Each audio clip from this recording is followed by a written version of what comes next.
Yo guys, today we're going to watch a new video about ARKNIGHTS called Save Your Pools for these 6 stars. So let's see, as a new ARKNIGHT player, what character should I save? Continue the trend of very strong operators. The next 3 months of banners continue the trend of very strong operators. These next 3 months, while very strong, focus more on support units for your squad rather than straight up DPS operators. With that said, let's get right into these upcoming operators.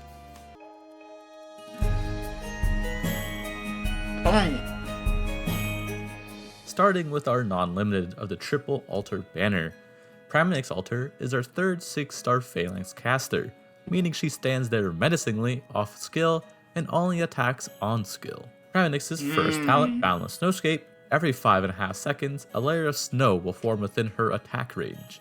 Enemies who walk through the snow will receive arch damage equal to 80% of her attack.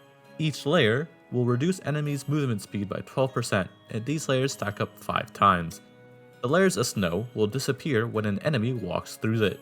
This talent is the first half of what makes Pramanix one of the best AFK and daily use Damn, this actually looks strong. Damn, Pramanix looks strong. operators. It helps with her lack of damage off skill while still providing support to the team by slowing enemies. Talent 1 Good. Her second talent, Blessing of the Holy Mountain, is when she gets attacked, she will inflict cold for 1.5 seconds.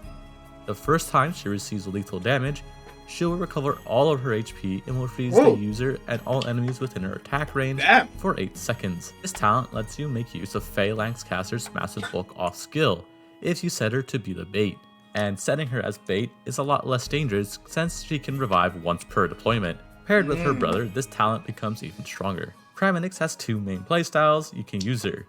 Her daily use AFK, which utilizes her first talent very effectively, or in a more traditional Phalanx Caster way of a big skill 3. Her AFK skill is her second, Ridge Spearing Rhymetide, is an unlimited duration skill that makes Pramanix deal 380% of attack as arts damage. When a tile has She looks good, what the heck? more than 6 layers of snow, it will spread 1 layer of And snow this is E2, right? Skill 2. onto the surrounding tiles.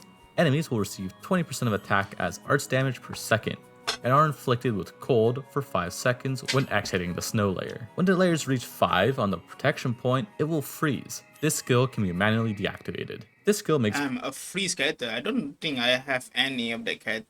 This type of Pram a pretty character. consistent damage dealer due to the expanding snow and damage per second, and due to the slowing effect of her talent 1, enemies stay even longer within the snow, receiving even more It's very useful, holy. damage. If the stage is long enough, you can eventually cover the entire floor with her ice, and well, freezing your protection point is just a little bit silly. All of that for a measly 45-second SP cost. Her skill 3, well, it's her normal Phalanx skill. She greatly increases her range, lures enemies to her, increases the generation of snow, she increases her attack by 100%, her attack speed by 30, and now deals arch That's a lot of lines. damage equal to 260. Reminds me of artifacts or weapon description or weapon description on or in Genshin or HSR or any Hoyoverse game. of her attack, and each attack will ignore 10 res. This skill, well, does damage. It makes the snow layers deal even more damage due to the res ignore, and is a good burst of damage for all the waiting that she does. Our Ashy Silver boy. Ash is eliminated for these next 3 months. Silver Ash is eliminated for these next 3 months. Oh shit, he's limited? Silver Ash is our first 6-star strategist, which is just a supporter disguising themselves as a vanguard, since strategists focus on buffing your allies while they're in the deployment zone. Silver Ash's first talent, Kickstart, is when deployed, and Eye of the Storm is added to the deployment zone.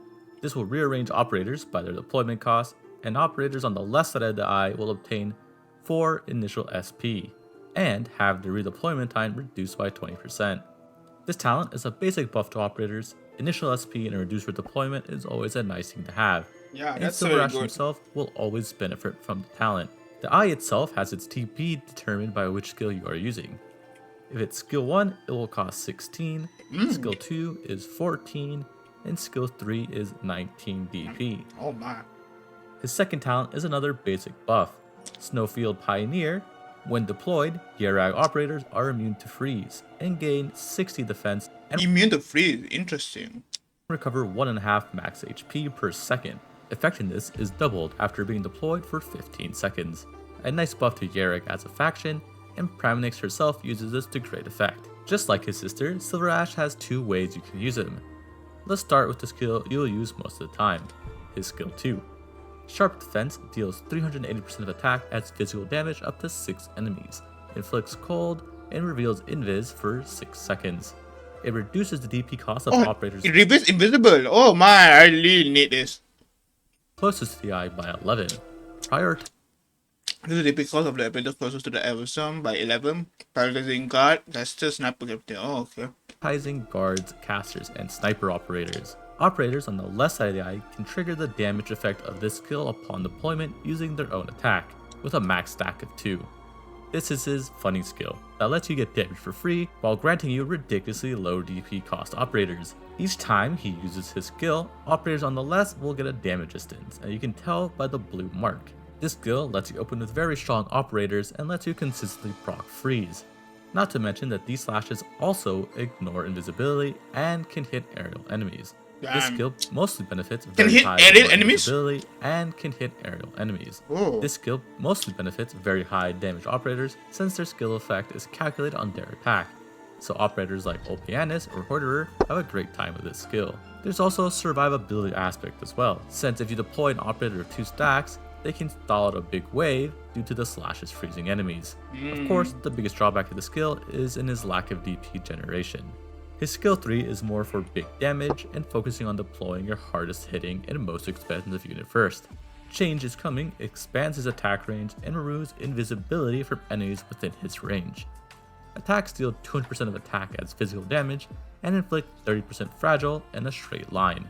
Instantly gains 9 DP and gradually recovers 24 DP. When this skill is activated, What the hell, so many DPs. for the first time, swap the DP cost of the operator with the highest DP cost in the deployment waiting zone, prioritizing guard, caster, and sniper operators with the lowest. During this skill duration, Eye of the Snowstorm can be deployed. This skill is perfect for opening a stage with 2 heavy hitters and dealing as much damage as you can. It also provides flexibility since the eye can be given to different operators during the skill, letting you move it around to wherever you need it. The 30% fragile is almost on par with Ella's on-the-band fragile of 35%. Again, your heavy hitters will greatly enjoy the skill to its fullest. It also makes Silver Ash become a decent damage dealer that on skill can also deal with aerial enemies. Oh, who is this? Nasty. The train of support-oriented operators doesn't stop just yet, with Nasty, who is our second 6-star artificer. Her first Oh, she's an artificer. talent is the generic artificer talent Construction Head, which grants Nasty with 2 devices that can have different effects depending on the skill. Her second talent, Safety First, grants Nasty 10% Sanctuary. When a ranged enemy appears, this effect changes. Now instead of 10% Sanctuary, Nasty receives 15, with an added benefit that ranged operators It's Sanctuary. on the field will now recover 1 SP every 6 seconds. This is a nice flat buff to your ranged operators and Nasty herself. Nasty's skill 3 is for big support for ranged operators. Resting Grounds. The device can construct and upgrade a special platform which can place and buff ranged operators, granting them an attack and defense buff of 160%. It doubles the HP and SP recovery of the Little Engineer device for the platform. This is a big upgrade to your damage dealing operators. The Wizardels, Rays, Logos, future Wong users all massively benefit from this obviously. It can also allow you to be more flexible with their placements, since now you won't be constrained to the high ground tiles available, while also improving your skill cycles. Due to Nasty's second talent, this skill is pretty fun to play around with. Who is this? Is this related to Pepe? We have finally Titi. received the foretold Minos event, and your patience has been rewarded with a Sargonian 6-star. Titi is our second 6-star incantation medic, meaning she only heals when she attacks enemies. Oh. Titi's first talent, Frozen Time, allows her to attack sleeping enemies. When she attacks non-mobile enemies, she will deal But that's sleeping enemies. What that's supposed to mean? Huh? That's enemy that is sleep? an additional 15% attack as arts damage. When Titi is deployed on the field, sleeping enemies will take arts damage equal to 32% of her attack. This talent increases Titi's damage, which in turn increases in her healing capabilities. It also serves as a big buff to Sleep Knights. Her second talent, Gift of Courage, grants Minoan or Sargonian operators a vigor effect of 20 attack speed when their HP is higher than 50%, a nice overall faction buff. Titi has two main skills you're going to want to use with her. For skill 2, Confinement, Titi stops attacking and increases her attack by 180%. When the skill is activated, Titi and the operator with the lowest HP in her attack range will enter a sleeping state until the skill ends. During this period, enemies around Titi and said operator will also be put to sleep. Her first talent is increased by 3.3. The skill can be manually deactivated. This skill makes waves quite easy to handle as it will stop them all in their tracks. And it's a very quick skill cycle of 20 SP, so you can really spam the skill, and the best part, it still does very respectable amounts of damage. It can also be used as a panic button, since, well, as I said, it'll stop any enemy in their tracks. Her third skill is a more damage oriented skill. Her skill 3, Blooming of the Past, increases her attack by 180%, and she now attacks 2 enemies simultaneously. When attacking non-sleeping enemies, she will put them to sleep for 5 seconds. During the skill durations, all enemies awakened from their sleep status will take arts damage, increased to 460% of attack depending on sleep duration, and an enemy near them will be put to sleep for 5 seconds. If a friendly operator is defeated with an attack range, they will be put in a sleeping state until the HP is fully restored, or when the skill duration ends. This skill lets you dish out big damage, with it also being able to extend past her range. Since each time someone wakes up, enemies near her will get put to sleep. It's almost like she becomes a chain caster with this skill if the conditions are right. It comes with the added benefit that it can also save your units by putting them to sleep instead of them just being obliterated. Interesting. Just like the last 3 months, all of these operators are quite good in comparison to the overall cast of 6 stars. However, they come in a much more supportive package than last time, meaning they aren't as essential to accounts for the meta as the last 6 months were overall. Oh really? They are low? I didn't know that. We'll go over them in release order. As always, these are just my opinions, and you should always pull for whoever you want and will bring you the most happiness and fun. Starting with Pram, she is the essential AFK queen. On top of that, she's a top he's just about to rank. Okay, I thought all of them are low. caster as well, dealing great damage while still providing support in the form of slow and cold. She is easy to play with due to her survivability, thanks to the thick phalanx stats, as well as her revive talent giving you much more leeway in placements. Paired with her brother, she becomes even better due to the HP regen and extra defense. Overall, Pram is worth her pulls, and even more so if you are an AFK enjoyer. Silver Ash Altar has many things going for him. His DP reduction is a great boon to your team, letting you open maps with some of the strongest operators I want to pull him. Silver Ash himself can also stand the field, dealing respectable damage with both skills. Granting operators free damage instances and allowing them to freeze enemies on deployment never stops being fun. If you want to pump even more damage, his ability to inflict 30% fragile, while also being able to grant this same ability to one other ally is fantastic.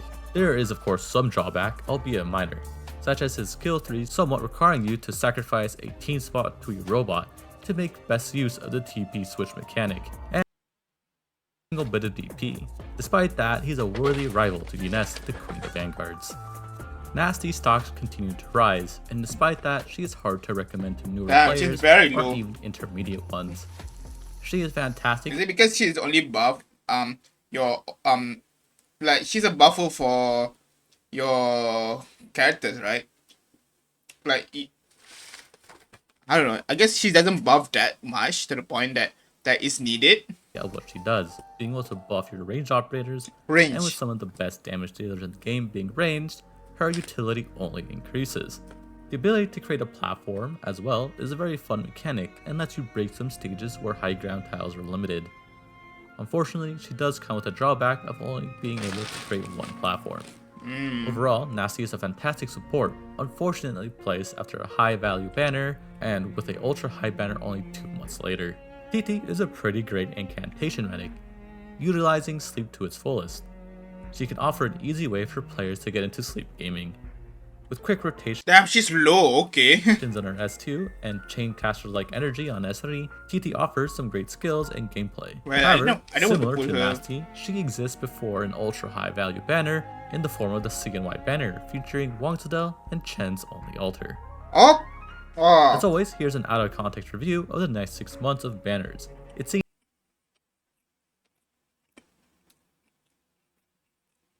that the new meta powerhouse units for ARKNIGHTS also happen to be limiteds, and that seems to be the trend.